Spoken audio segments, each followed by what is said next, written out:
യുദ്ധം മാനവരാശിയുടെ നാശത്തിലേക്ക് നയിക്കുന്ന ഒന്നാണ്. അതുകൊണ്ട് തന്നെ ഞാൻ അതിൽ നിന്നും വിട്ടുനിൽക്കുകയും അതിനെ ഒരു കാരണവശാലും പിന്തുണയ്ക്കുകയുമില്ല. യുദ്ധത്തെ എതിർക്കുന്നതോടൊപ്പം അതിനു കാരണമാകുന്ന പ്രശ്നങ്ങളെയും ഇല്ലാതാക്കാൻ എന്നാൽ കഴിയുന്ന വിധം ഞാൻ പ്രവർത്തിക്കുന്നതാണ്. നമ്മുടെ അറിവും കഴിവും ശാസ്ത്ര പുരോഗതിയും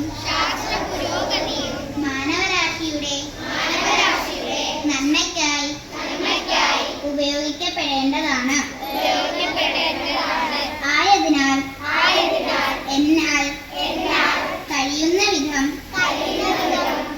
യുദ്ധവിരുദ്ധ പ്രവർത്തനങ്ങളിൽ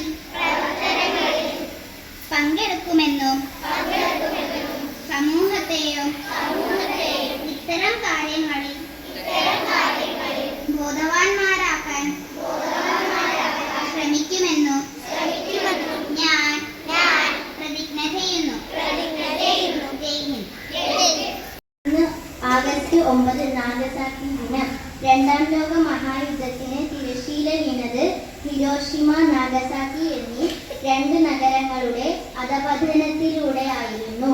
അണുബോംബ് എന്ന മാരകായുധം ആദ്യവും അവസാനവുമായി പ്രയോഗിക്കപ്പെട്ടത് ആഗസ്റ്റ് 6, 9 എന്നീ ദിവസങ്ങളിലായിരുന്നു.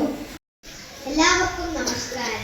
ഓഗസ്റ്റ് 6 ഹിരോഷിമ ദിനം, ഓഗസ്റ്റ് 9 നാഗസാക്കി ദിനം. മാനവരാശിയുടെ ചരിത്രത്തിലെ ഒരു കറുത്ത ദിനം. 1945 ഓഗസ്റ്റ് 6 രാവിലെ 8:15 അമേരിക്ക ലിറ്റിൽ ബോയ് എന്ന അണുബോംബ് ഹിരോഷിമയിൽ വർഷിച്ചത്. ഒരു ജനതയുടെ സ്വപ്നങ്ങളും പ്രതീക്ഷകളും ആ നിമിഷം കത്തിയാർന്നു. ഏതാണ്ട് 1 ലക്ഷത്തിനടുത്ത് ആൾക്കാർ തൽക്ഷണം മരിച്ചു. എത്രയോ ലക്ഷം പേർ അണുപീഡനം